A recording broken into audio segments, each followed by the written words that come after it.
آپ سب لوگوں کو میں اردو گھر ڈیلس کی طرف سے خوش آمدید کہتا ہوں.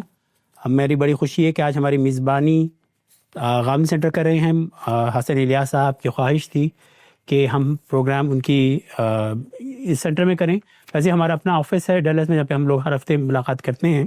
تو جو آپ کیونکہ میں کئی نئے چہرے دیکھ رہا ہوں تو میں آپ کو بتا دوں ہمارے اردو گھر جو ہے 2009 سے یہ تنظیم ڈیلس میں قائم ہے اور ہر ہفتے ہماری میٹنگ ہوتی ہے. صرف رمضان میں نہیں ہوتی اور جو کرسمس بریک آتا ہے اس میں نہیں ہوتی ہے. تو ہر پروگرام کے کچھ رہنما اصول ہوتے ہیں ہمارے اور ان کو ہم فالو کرتے ہیں. آپ کو پہلی بات تو یہ کہ ہر پروگرام کا کوئی نہ کوئی موضوع ہوتا ہے اور ہر شخص کو بات کرنے کی اس میں اجازت ہوتی ہے. اور جب کوئی شخص بول رہا ہوتا ہے تو آپ اس کے درمیان میں اس کی بات نہیں کاٹتے. آپ کا شعر سنا رہا واہ واہ کریں ضرور کریں, مقرر کہہ سکتے ہیں, کچھ کہہ سکتے ہیں. دوسری بات یہ ہے کہ ہماری کیونکہ اس وقت یہ اردو گھر کی تنظیم ہے, محفل ہے, ہم بحث و تمیز نہیں کرتے, کوئی ہماری تکرار نہیں ہوتی, ہر ایک نقطہ نظر پیش کرتا ہے. آج ہمارا منتخب شاعری موضوع ہے. منتخب شاعری کا مطلب یہ ہے کہ ہم دوسروں کا کلام سنائیں گے, اپنا نہیں, دوسرے شعراء کا کلام سنائیں گے جو معروف ہو یا غیر معروف ہو, اور یہ بھی بتائیں گے کہ ہمیں یہ کلام کیوں اچھا لگتا ہے, ہم کیوں سنا رہے ہیں, تاکہ ہمیں ایک سخن فہمی, ایک شعر فہمی ہمارے اندر بھی بیدار ہو. اردو کا ڈیلس کے دفتر, اس کے تمام پروگرام میں کارروائی ترجیحاً اردو زبان میں ہوگی. سب سے پہلے میں آپ کو اپنا انتخاب سنا دیتا ہوں اور اس کے پہلے آپ کو اس کی وجہ سن لیجیے کہ مجھے کیوں پسند ہے. یہ میں آپ کو نذیر اکبر آبادی کا کلام سنا رہا ہوں. نذیر اکبر آبادی ہمارے اساتذہ میں شامل ہوتے ہیں, بہت عظیم شاعر تھے.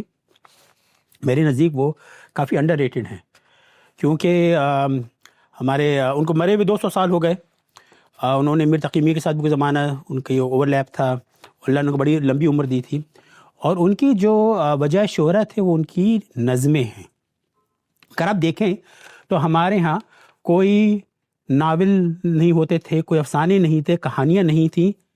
تو جو عام لوگوں کی زندگی ہے وہ کبھی لکھی نہیں گئی. غزلیں جو ہیں وہ تخیل ہے, وہ ایک اپنے قالب دل کی واردات کے آپ بیان کر رہے ہیں, لیکن جو اصل میں لوگوں کا رہن سہن ہے وہ کیا تھا, تو نذیر اکبر آبادی نے اپنی نظموں میں اس کو کیپچر کیا ہے.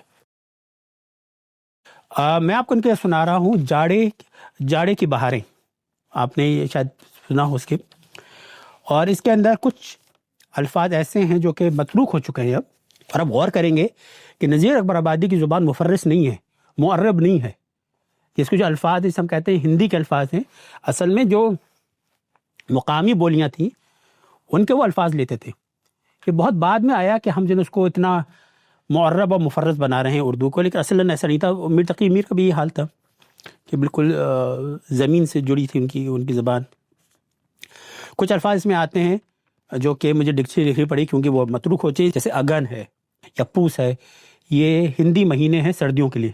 پھر ایک لفظ آتا ہے پالا کہتے ہیں سردی کی دھند کو, یا ایک چلا جو ہے اس میں سردی کے 40 دن ہوتے ہیں. تو بہرحال اب میں آپ کو سناتا ہوں, آپ کو ایک اور مشکل لفظ آیا تو وہ اس میں آ جائے گا, کور کر دوں گا. جب ماں اگن کا ڈھلتا ہو تب دیکھ بہاریں جاڑے کی, اور ہنس ہنس پوس سنبھلتا ہو تب دیکھ بہاریں جاڑے کی. دن جلدی جلدی چلتا ہو تب دیکھ بہاریں جاڑے کی, اور پالا برف پگھلتا ہو تب دیکھ بہاریں جاڑے کی. چلا غم ٹھوک اچھلتا ہو تب دیکھ بہاریں جاڑے کی. یہ آٹھ اس میں یہ اسٹینزاز ہیں ٹوٹل اس کے بند ہیں. تن ٹھوک کر مار پچھاڑا ہو اور دل سے ہوتی ہو کشتی سی, تھر تھر کا زور اکھاڑا ہو بچتی ہو سب کی بتی سی, ہو شور پھپو ہو کا اور دھوم ہو سی کی, کلے پہ کلا لگ لگ کر چلتا ہو منہ میں چکی سی, ہر دانت چنے سے دلتا ہو تب دیکھ بہاریں جاڑے کی. ہر ایک مقام سردی نے آ باندھ دیا ہو یہ چکر, ہر دم کپ کپ ہوتی ہو ہر آن کڑا کڑ اور تھر تھر, بیٹھی ہو سردی رگ رگ میں اور برف پگھلتا ہو پتھر, جڑ باندھ مہاوٹ پڑتی ہو, مہاوٹ کہتے ہیں سردی کی بارش کو, جڑ باندھ مہاوٹ پڑتی ہو اور تس پر لہریں لے لے کر سناٹا باؤ کا چلتا ہو تب دیکھ بہاریں جاڑے کی. باؤ کہتے ہیں ہوا خوش. ہر چار طرف سے سردی ہو. اب یہ دیکھیں اس میں شاعر کا غلو بھی آ رہا ہے، لیکن آپ کو اس میں وہ زمانے کی پتہ لگ جائے گا. اس میں لفظ ایک نیما آتا ہے جو کرتا ایک قسم کا ہوتا تھا، شبنم کا لفظ آتا ہے، وہ باریک کپڑا ہوتا تھا، اور شبنم سے آپ کو ویسے ہی تھوڑی سی ٹھنڈ کا آپ کو احساس ہوتا ہے. تو اب اس بند کی خاص بات یہ ہے کہ سردی کا بیان ہو رہا ہے، لیکن منظر کشی وہ ہے جو گرمی میں ہونی چاہیے. ہر چار طرف سے سردی ہو اور صحن کھلا ہو کوٹھے کا، اور تن میں نیما شبنم کا جس میں خس کا عطر لگا، چھڑکاؤ ہوا ہو پانی کا اور خوب پلنگ بھی ہو بھیگا، ہاتھوں میں پیالہ شربت ہو، آگے ایک فراش کھڑا، فراش بھی پنکھ کہا جلتا ہو، تب دیکھ بہاریں جاڑے. جب ایسی سردی ہو اے دل، تب روز مزے کی گھاتے ہوں، کچھ نرم بچھونے مخمل کے، کچھ عیش کی لمبی راتیں ہوں، محبوب گلے سے لپٹا ہو اور کوہنی چٹکی لاتے ہوں، کچھ بوسے ملتے جاتے ہوں، کچھ میٹھی میٹھی باتیں ہوں، دل عیش و طرب میں پلتا ہو، تب دیکھ بہاریں جاڑے کی.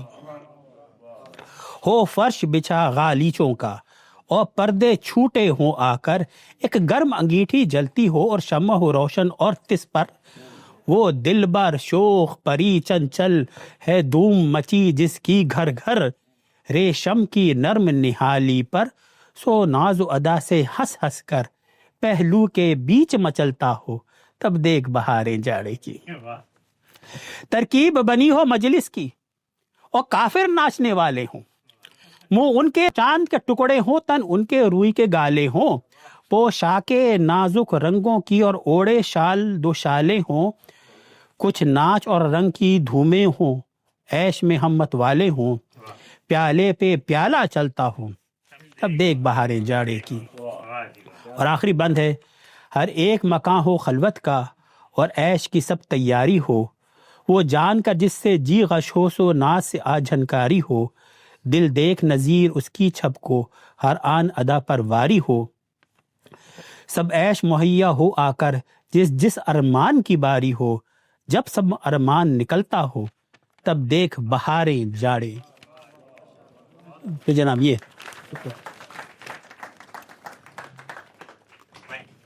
السلام علیکم. پہلے تو بہت شکریہ کہ ناچیز کو موقع دیا، جناب صدر صاحب، جناب حسن الیاس صاحب. میرا تعارف تو صرف حسن الیاس صاحب ہی ہیں، ادھر میں جاپان سے آیا ہوں، شمس علی نام ہے میرا. تو بہت شکریہ کہ آپ نے مجھے موقع دیا. فراز کا کلام پڑھنا چاہتا ہوں، اور وجہ اس ایک شعر میں ہی ہے، تو وہ جب شعر آئے گا تو پھر میں بیان کر دوں گا اگر آپ اجازت دیں تو. بہت شکریہ. وحشتیں بڑھتی گئیں ہجر کے آزار کے ساتھ، وحشتیں بڑھتی گئیں ہجر کے آزار کے ساتھ، اب تو ہم بات کرتے نہیں غم خوار کے ساتھ، اب تو ہم گھر سے نکلتے ہیں تو رکھ دیتے ہیں طاق پر عزت سادات بھی دستار کے ساتھ. اس قدر خوف ہے شہر کی گلیوں میں کہ لوگ چاپ سنتے ہیں تو لگ جاتے ہیں دیوار کے ساتھ. آپ جانتے ہیں پاکستان میں یہی موسم رہا ہے 47 سے.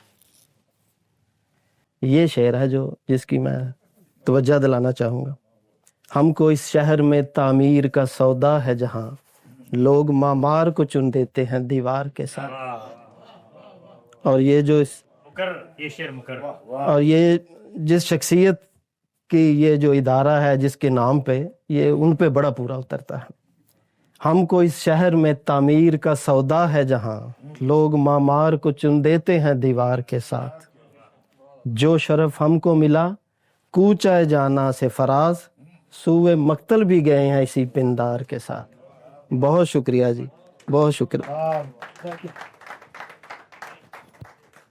السلام علیکم ورحمۃ اللہ وبرکاتہ. میرا مختصر تعارف یہی ہے کہ میرا نام ڈاکٹر محمد عبدالوہاب ہے، اور میں عام طور پر اپنے سگے خالو دلاور فگار صاحب کی شاعری کو زیر موضوع بناتا ہوں.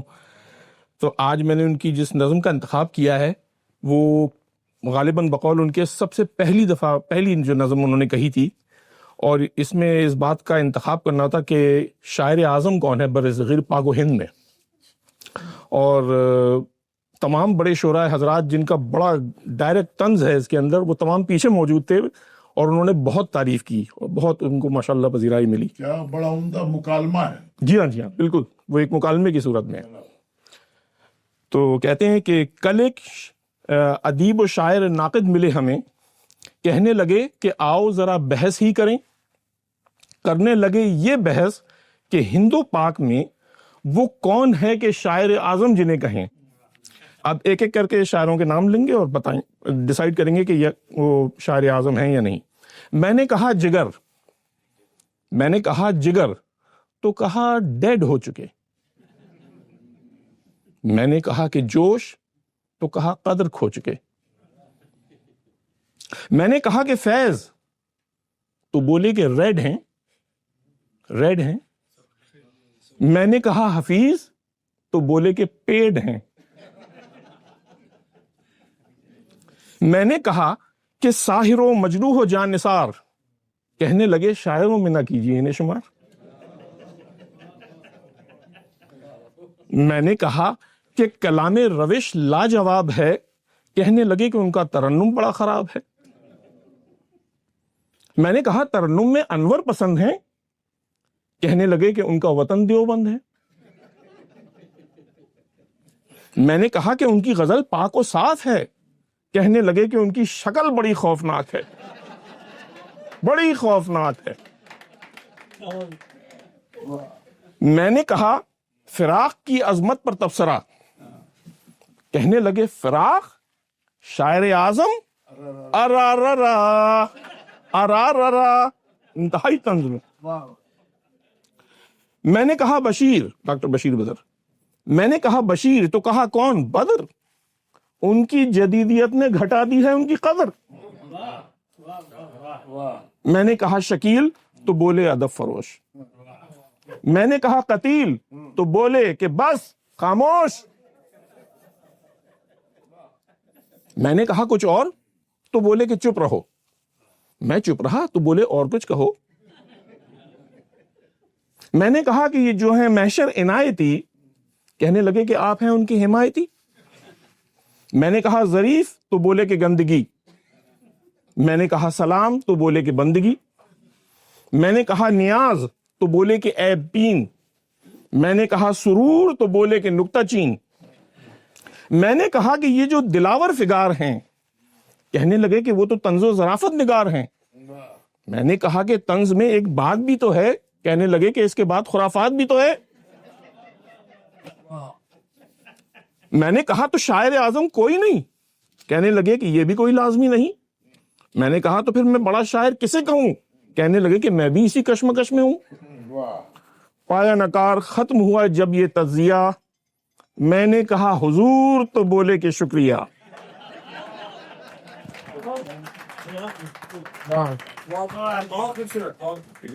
السلام علیکم. ایک چھوٹی سی نظم اقبال کی اور اس کے بعد ایک غزل میں جمال ثانی کی. 5 منٹ میں ختم ہو جائے گا انشاءاللہ ٹائم میں. یہ مجھے نظم اس لیے پسند ہے کہ ایک طرح سے اوائل جوانی میں ایک طرح سے مینیفیسٹو تھا میرا کہ میں اقبال کی اس نظم کو سامنے رکھ کے زندگی گزارنا چاہتا تھا اور کسی حد تک گزاری بھی. ابھی بھی یہی میرا مینیفیسٹو ہے، 1-2 چیزوں سے اختلاف کے بعد، قرآن پڑھنے کے بعد تھوڑا سا.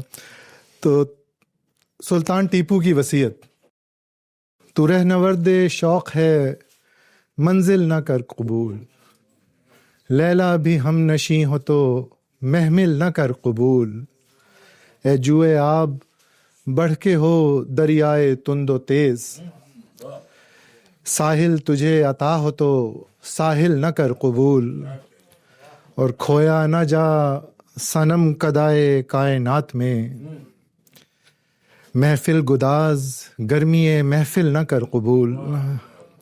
اور صبح ازل مجھ سے کہا جبرائیل نے، جو عقل کا غلام ہو وہ دل نہ کر قبول.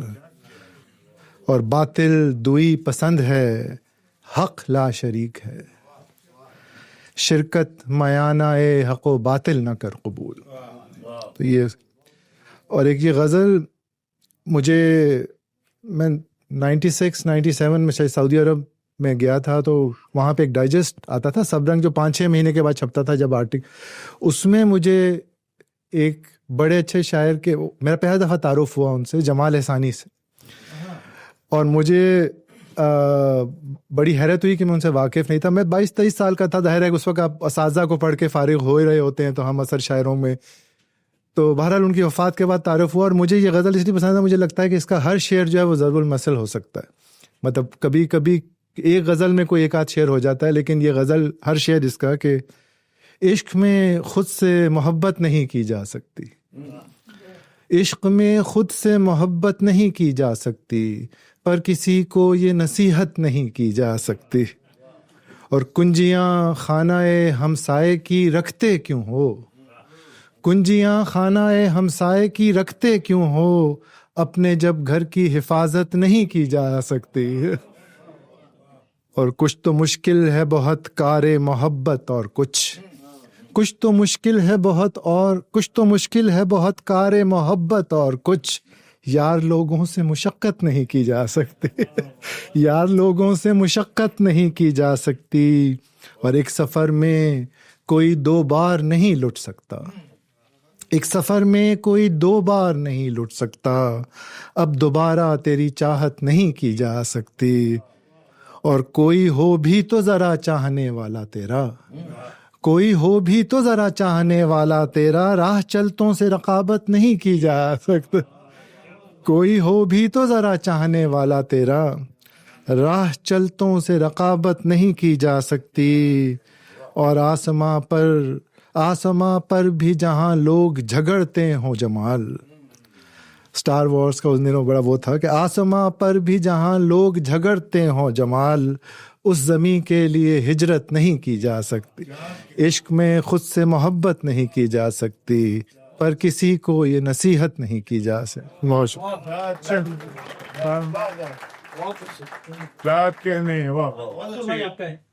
السلام علیکم حضرات. منصور صدیقی میرا نام ہے. میں صاحب صدر کی اجازت سے پہلے کچھ 2 رباعیاں پیش کرنا چاہوں گا. اس میں ذرا مزاح کا عنصر، ہلکا سا مزاح کا عنصر، لیکن آپ ذرا اس کے الفاظ پہ غور فرمائیے.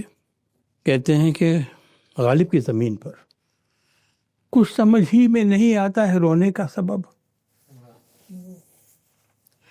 کچھ سمجھ ہی میں نہیں آتا ہے رونے کا سبب، دھل گیا کیوں پیرہن تجھ پہ کرے تصویر کا. اپنی اماں سے ذرا یہ پوچھ کر مجھ کو بتا، نقش فریادی ہے تو کس شوقی ہے تحریر.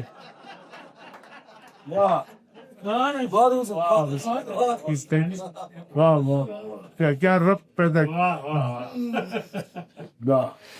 ایک اور پیش کرنا چاہوں گا. طاقتیں صرف 2 ہیں دنیا میں، طاقتیں صرف 2 ہیں دنیا میں جن سے سارا نظام جاری ہے. ایک خدا کا وجود برحق، nobody can deny. ایک خدا کا وجود برحق ہے، دوسری عورت کی ذات باری ہے.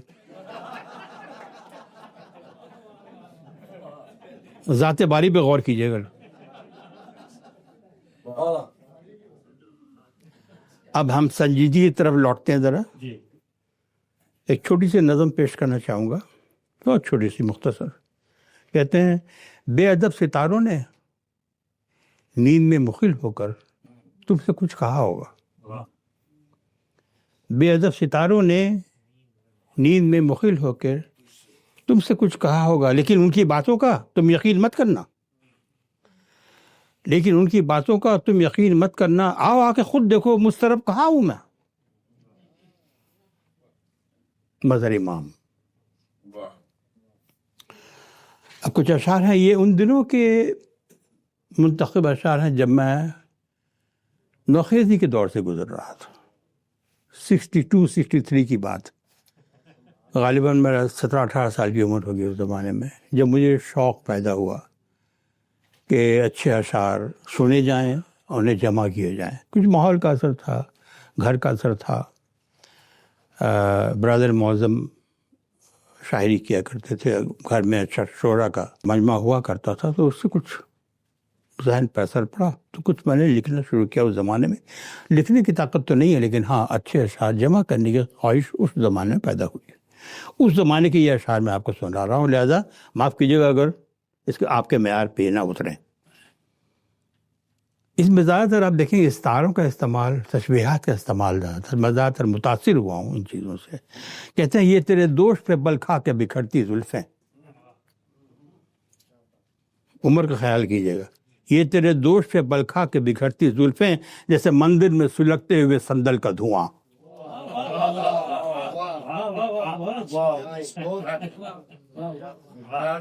کیا خوبصورت ہے. قتیل شفائی. ذوق کے مرنے کی سن کر پہلے تو کچھ رک گئے. ذوق کے مرنے کی سن کر پہلے تو کچھ رک گئے, پھر کہا تو یہ کہا منہ پھیر کر اچھا ہوا. داغ کا انداز. ایک اور ربائی سنیے ذرا حضرات کہ کہتے ہیں یہ نہنگوں کی مکی گاہ مکر کا یہ دیار. یہ زندگی کی لا یقینی کے اوپر یہ شعر ہے. یہ نہنگوں کی مکی گاہ مکر کا یہ دیار, یہ جہاں ہے کہ سمندر ہے بھیانک زخار. زندگی جس میں بہی جاتی ہے تنکے کی طرح. یہ نہنگوں کی مکی گاہ مکر کا یہ دیار, یہ جہاں ہے کہ سمندر ہے بھیانک زخار. زندگی جس میں بہی جاتی ہے تنکے کی طرح, اور لہر کے ایک اشارے پہ ہمارا ہے مدار. دیکھو تو چشم یار کی جادو نگاریاں, دیکھو تو چشم یار کی جادو نگاریاں, ہر ایک کو ہے گما کے مخاطب ہم ہی رہے.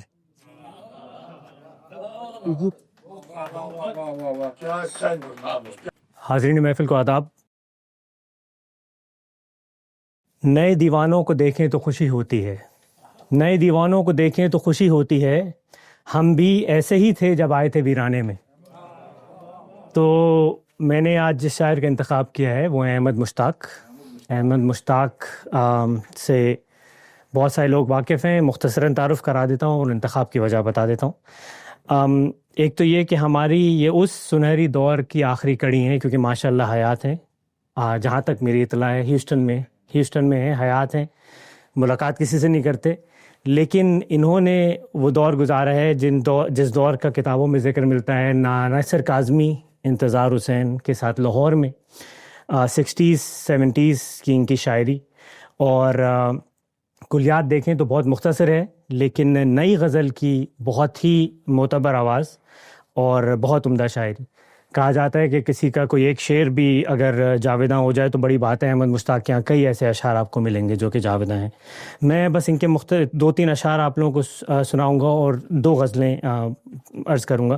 ان کی غزلیں آپ دیکھیں گے بالکل مختصر, 5 کی شرط ہے منیمم, تو 5 ہی مصرے ہوتے ہیں زیادہ تر.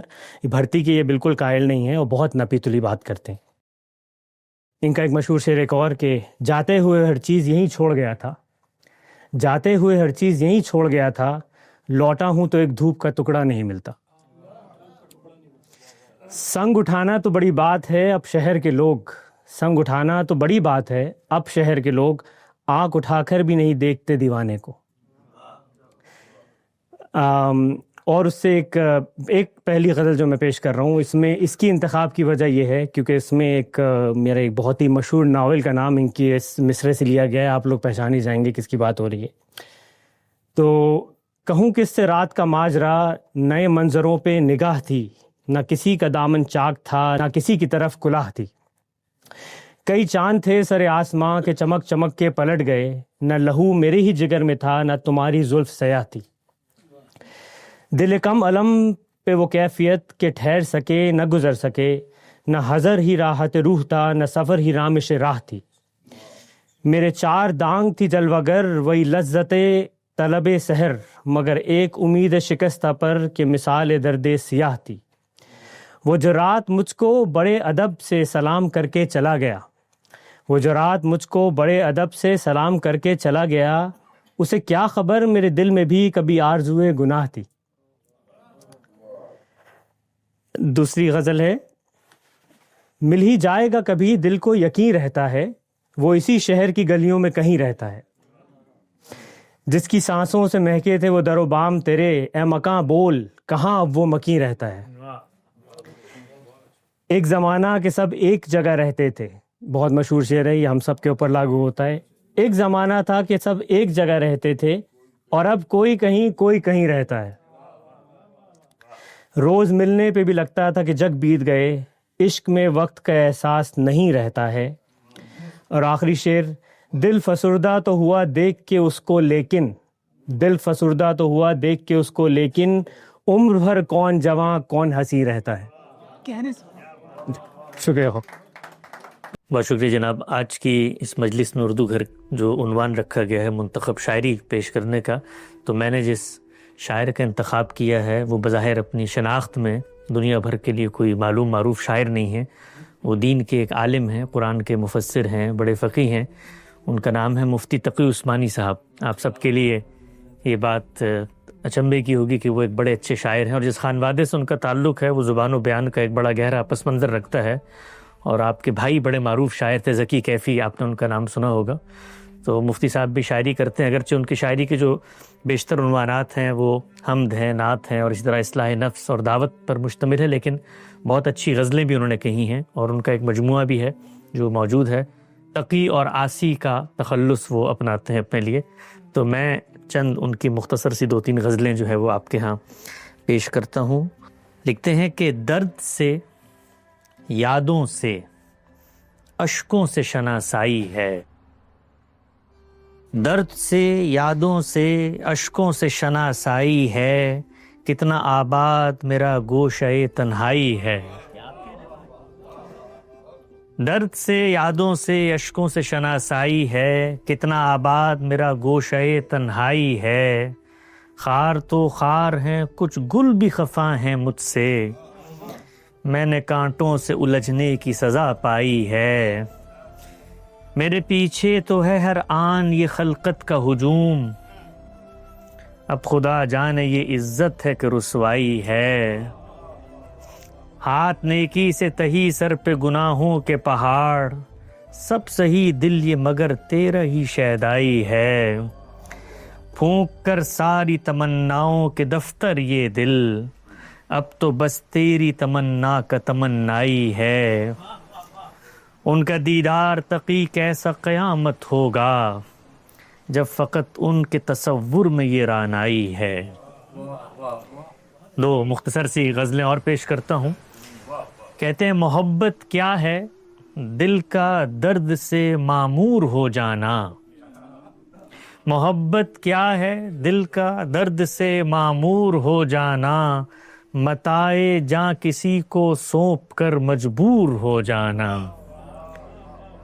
بسا لینا کسی کو دل میں دل ہی کا کلیجا ہے، پہاڑوں کو تو بس آتا ہے جل کر طور ہو جانا، یہاں تو سر سے پہلے دل کا سودا شرط ہے یارو، کوئی آسا ہے کیا سرمد و منصور ہو جانا، قدم ہے راہ الفت میں تو منزل کی ہوس کیسی، یہاں تو عین منزل ہے تھکن سے چور ہو جانا، نظر سے دور رہ کر بھی تقی وہ پاس ہیں میرے، کہ میری عاشقی کو عیب ہے مہجور ہو جانا۔ بہت حیرت ہوتی ہے جب کبھی آپ کسی دین کے بڑے عالم کے اس طرح کے مضامین پر شعر سنتے ہیں۔ ایک آخری غزل اگر اجازت ہو بلیغ صاحب تو میں پیش کر کے خاتمہ کرتا ہوں۔ بہت اچھی غزل ہے، بہت منفرد مضامین کو انہوں نے جمع کیا ہے اس میں۔ کہتے ہیں کہ احسان یہ اس گلی کی معطر فضا کا ہے، پہلو میں کل سے درد ہے اور انتہا کا ہے، اس عارض حسین سے فروزہ ہے بزم گل، چرچا چمن چمن نصیبوئے قبا کا ہے، آنکھوں میں ابر لب پہ تبسم کی چاندنی، کتنا حسین جواب میری التجا کا ہے، پامال ہو کہ تجھ سے ابھی تک ہے سرفراز، یہ کہکشاں جو عکس تیری خاک پا کا ہے۔ اور بہت عمدہ شعر ہیں، اگلے دونوں شعر بڑے عمدہ ہیں، اور یہ مولانا نے اس زمانے میں اس کیفیت پہ لکھے تھے جب پاکستان میں ایک بڑے مشہور انتخابات ہو رہے تھے، تو انتخابات میں جس طریقے سے رہبر رہنما تقریریں کر کے لوگوں کو اپنے آسیب میں گھیرتے ہیں، تو اس کی پس منظر میں بھی انہوں نے لکھا ہے بسمل خود ان کے آگے جھکاتے ہیں گردنیں، خنجر ہے ہاتھ میں کہ سندیسہ شفا کا ہے، آئی ہے موت لے کے نیا کیف زندگی، قاتل جو ہے میرا وہ مسیحا بلا کا ہے، آئی ہے موت لے کے نیا کیف زندگی، قاتل جو ہے میرا وہ مسیحا بلا کا ہے، بے شک ہر ایک غم کا مداوا ہے ان کی یاد، لیکن وہ درد دل جو اثر اس دوا کا ہے، اب میری بے خودی کو ہے جلووں کا سامنا، اے دل مدد یہ وقت بڑے ابتلا کا ہے، منزل اگرچہ سامنے دو گام ہے مگر درپیش ایک مار کا کربو بلا کا ہے، کس کس ادائے ناز کے قربان جائیے، انعام بھی دیا ہے تو عنواں سزا کا ہے، سر کو چھپا کے رکھو نشے من کی چھاؤں میں، سایہ گلی گلی میں بھٹکتا ہما کا ہے۔ اور آخری دو اشعار ہیں کہ معصوم سربخم تھے خطا وار کے حضور، رتبہ اس انجمن میں یہ مجھ بے نوا کا ہے، آسی متائے قلب کو رکھنا سنبھال کر، قسمت سے اس گوہر پہ دل اس دل ربا کا ہے۔ بہت عنایت جی، بہت شکریہ۔ صاحب و سلام و رحمت، اور ویسے بھی میں اپنی شاعری کے معاملے میں بھی اس بات سے بہت ہی شہرت حاصل ہے مجھے کہ میں بڑی سخت زبان استعمال کرتا ہوں، لیکن اتفاق سے میرا انتخاب بھی اسی انداز کا ہے اور یہ میری مجبوری ہے۔ تو خیر، میں شاعر پیش کر رہا ہوں جناب سراج الدین ظفر، اور سراج الدین ظفر میری اپنی رائے میں اگر غالب کے دور میں ہوتے تو یہ آج ایک جھگڑا چل رہا ہوتا کہ سراج الدین ظفر بڑے شاعر تھے یا غالب بڑے شاعر تھے۔ جی ہاں، اور یقیناً زبان سخت ہے، لیکن جو لوگ سمجھتے ہیں وہ سمجھتے ہیں۔ میں کوشش کروں گا کہ اگر کوئی سوال کرے گا تو میں بتا دوں، ورنہ شاعری جو ہے وہ حکیم جی کی گولی نہیں ہوتی کہ 2 صبح 2 دوپہر 2 شام، یہ نہیں ہو سکتا۔ تو پہلے تو میں سراج الدین ظفر کی میں نعتیہ اشعار پیش کرتا ہوں، اور میں نے اپنے سمجھ جہاں تک یادداشت ہے میری، میں نے ایسی عمدہ نعت آج تک نہیں پڑھی۔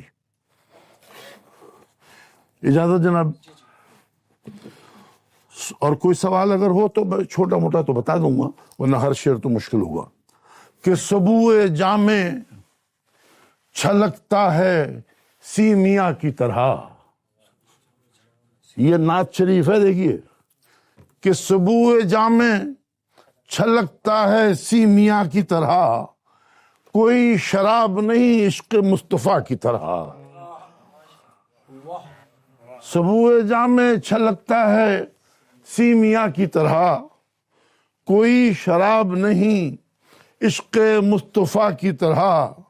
اور شعر دیکھیے کہ قدح گسار ہیں اس کی امام جس کا وجود، قدح گسار ہیں اس کی امام جس کا وجود، سفینہ دو سرا میں ہے نا خدا کی طرح، سفینہ دو سرا میں ہے نا خدا کی طرح، اور وہ جس کے لطف سے کھلتا ہے غنچہ ادراک، وہ جس کے لطف سے، فرحان کہاں ہیں، وہ جس کے لطف سے کھلتا ہے غنچہ ادراک، وہ جس کا نام نسیم گرہ کشا کی طرح،